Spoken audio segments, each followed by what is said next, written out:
Hello viewers, on today's video I'm gonna show you how to replace the glow plug number 6 on the 3-liter Duramax. That procedure covers the LM2 or the LZO engine. First, you need to unplug your battery, then remove your wiper assembly.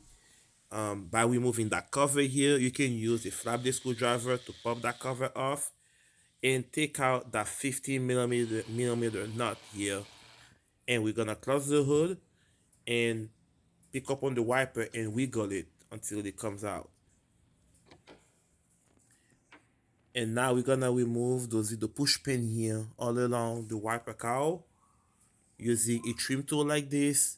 I'll include the link in the comment section below for the tool that I'm using here. And I'm gonna pop that cover here on each side of the windshield and remove that little rubber piece here on each side of the wiper cowl and unplug your washer fluid hose from the cowl assembly. And now you should be able to pick up on it. It's kind of glued to the body, so you're gonna have to pick up with a little force to remove it. All right, there you go. I'm gonna clean it up a little bit and remove the cover for the wiper motor itself. Now we're gonna remove the 10 millimeter bolt that hold it in place and unplug the connector. It's two bolt only.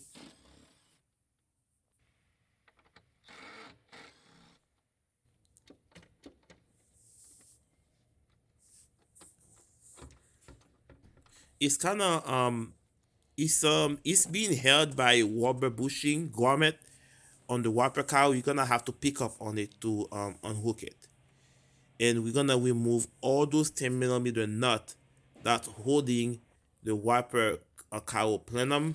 I think that's what GM call it, and in the 10 millimeter bolt that hold the the coolant reservoir. Remove those, and after that, all you gotta do is just remove all the nuts around it and the two 10 millimeter bolt on each side. Once you do that, that thing is glued to the body itself.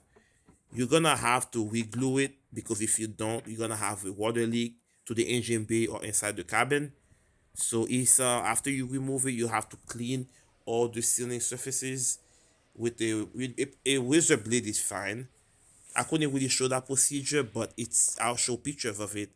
Once you do that, you just want the new bead of sealant around it. I'll post the link for the sealant too.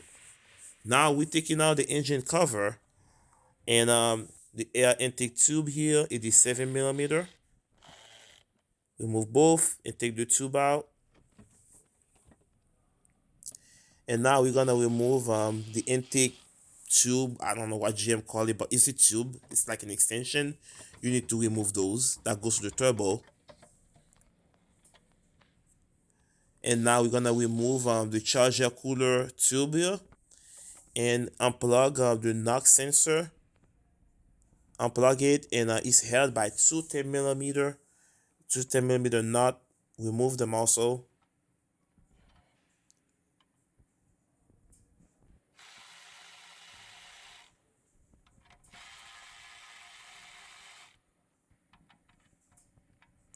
There it is. We're gonna remove all those nuts, the bolt that hold the charger cooler itself. Without gonna remove the coolant pipe out of it, so you don't have to deal with bleeding the system. I just take the bolt off and swing it on the other side, and also unplug the charger cooler temp sensor. There is two of them, one on that side, and there is one at the bottom toward the left side of the engine. Unplug both of them and remove the tube out of it in the back that goes to the turbo. Is it turbo, I think? And we wiggle it, it should come out. There's the last connector I'm talking about right here. Pull the white tab and squeeze the connector, it should come down. There it is. Now we're gonna have to remove that tube here that goes to the turbo. Once again, it's held by a C-clip. You need to pick up the C-clip. Don't remove it all the way. Just pull it and pull the tube while doing that. And now we're gonna remove all those 10 millimeter nut and screws and a 30 millimeter to remove that metal looking thing here, like a brace. You need to remove those and take any connector that attached to it, any tube, remove those so you can take it out. There is a 10 millimeter toward the front of the engine. Remove that one also. We take it out, and now we're gonna remove the throttle body. It is held by three 8 millimeter bolt. Take all of them out,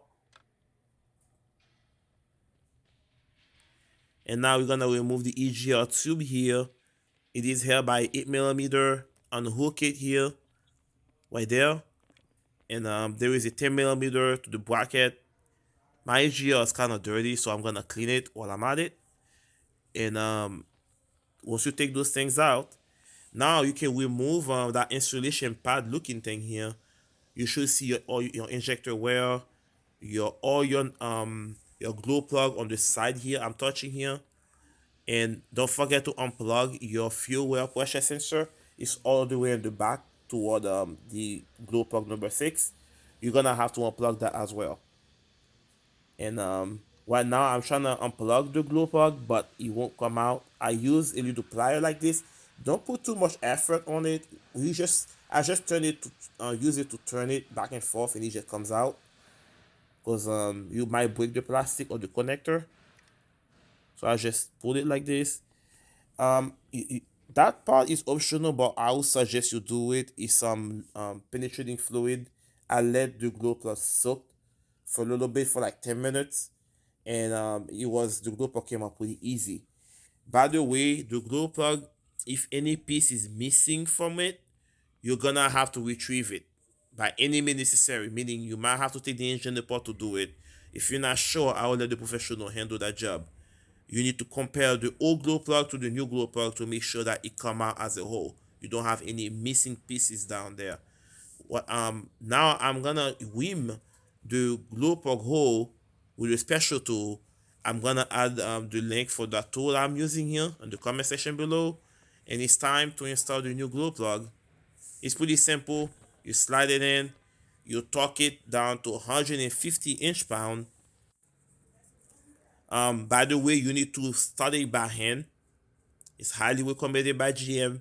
Start it by hand so you don't over tight the glow plug, because you do not want that. And the next step is to torque it down. Torque spec is 150 inch-pound. You torque it down and you should be good to go. Put your connector back on, and you pretty much your reverse of removal. And you're gonna need a skin tool to recalibrate the glow plug. I'll link this in the comment section below. The skin tool that I'm using, it's not too expensive. It's specifically work on GM vehicles. I'm gonna show you at the end of the video how to calibrate it. It's pretty simple. Once you're done, the truck should fire right back up and good to go. There is the skin tool. I'm using the Launch X431 GM skin tool. It's pretty good. You're gonna go to system selection here, go to glow plug module, and go to special function and glow plug learn. It's gonna do its thing, and you go at the bottom, you do learn. I already learned it, and once you stop, it's gonna say